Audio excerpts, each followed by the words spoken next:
Hello everyone, I'm Mark and I'm gonna talk about building this awesome model kit from Japan. It's of Kiryu, the third MechaGodzilla. From Godzilla against MechaGodzilla. I'm gonna say MechaGodzilla a lot in this. But anyways, this is a model kit all the way from Japan.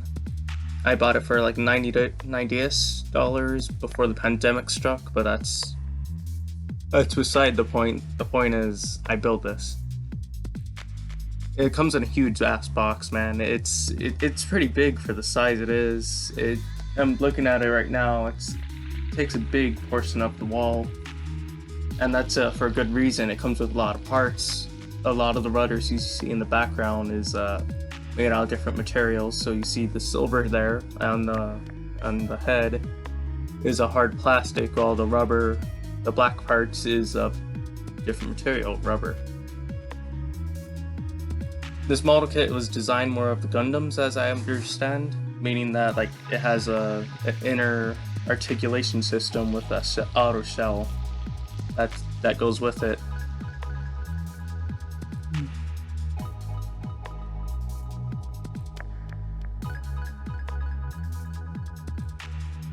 Oh, that's a good arm.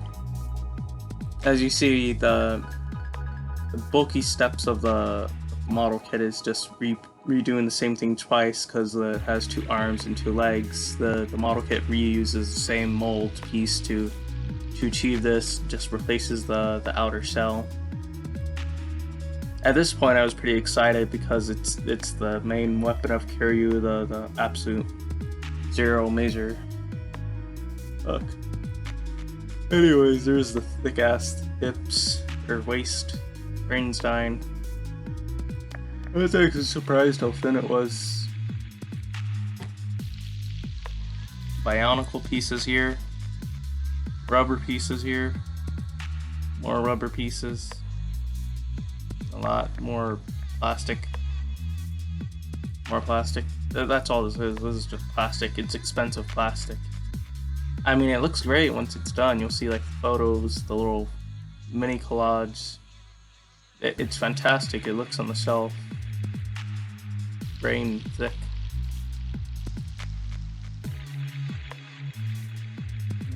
Not as thick as those thighs, though. Have you guys seen the new anime design? Like shit, that thing. You're gonna hear the clap of his cheeks before you even see him. I guess that goes with all the Godzillas because they always have the roars and the footsteps long before you ever see them. Cool fact about that: the jetpack that comes out of the thighs of MechaGodzilla is actually CGI in the film. For the longest time, I thought it was practical. I was like, oh, that's pretty decent. But when I realized it was CGI, I was like, huh. Why don't they do this with Godzilla 2000 when he swims? Here's the feet pics, basically. Everyone's favorite dream. Oh yeah, just snap that. A lot of these pieces you could easily lose them so fast. I already lost a couple, and that was me knowing that I'd lose. that they're easy to lose. As you see in that video, I also have like a ashtray that I hold all the small parts with, which I do sell. Yeah, that would be funny. Just rambling. This is actually the longest and hardest part of the model kit, really, the tail, because you'd think it looks so eye-pleasing, honestly, once it's assembled, and you don't realize how many fucking pieces it is. I believe it comes up to like over 100. Because each segment is like 5 pieces, and then it has an inner skeleton and that rubber part. As it gets thinner towards the tail, as you see here, it's like tiny pieces. But still, even those pieces are like 1 or 2 parts. So the numbers really add up.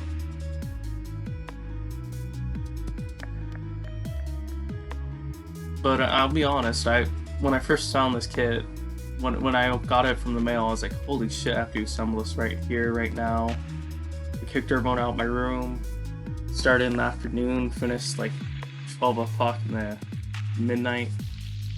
Definitely worth it. It is a full day's build, but when I was quote unquote finished at that point, I still had a lot more sanding. The paint was. It took me months to figure out like which paint I should use because I was so scared for the longest time about ruining. Oh, the cool fins.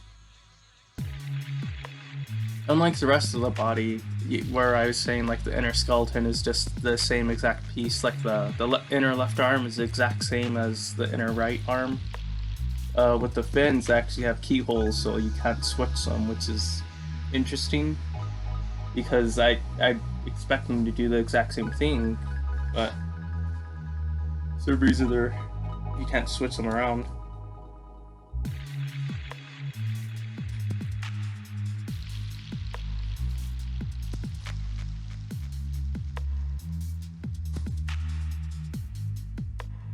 Man, Ruda.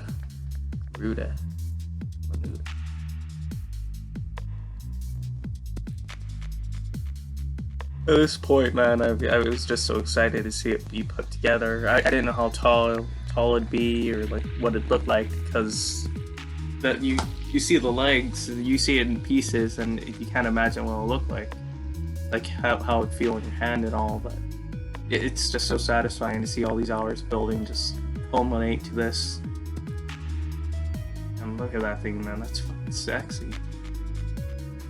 Oh man, look at those curves. It's just beautiful, honestly. I mean of course the actual model kit, not my work of the model kit. Jesus, if you look closely, you could see like paint rubs and but it does look great. It's designed not to be painted or glued together. You could fully choose to add a little bit of paint, but that paint does make it pop. What I found weird though was it came with a lot of decals, but you can paint on most of them. Like the only decal you really need is the logo in the chest plate. Anyways, I'll just shut up at this point. Like look at the pretty pictures.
Hi, I'm Mark, and I've been waiting a while to make this video because it's fucking MechaGodzilla. Look at this beautiful son of a bitch. It's beautiful. But I paid like over fucking $90 for this shit, and you should too, because this thing's beautiful, man. Like, look at this. It's oh god, it's causing me an aneurysm. But that's beside the point. The point is, it's fucking awesome. Look at this. It came in a huge ass box from Japan, and it has all the fucking posability you ever want. Like, fuck, look at this.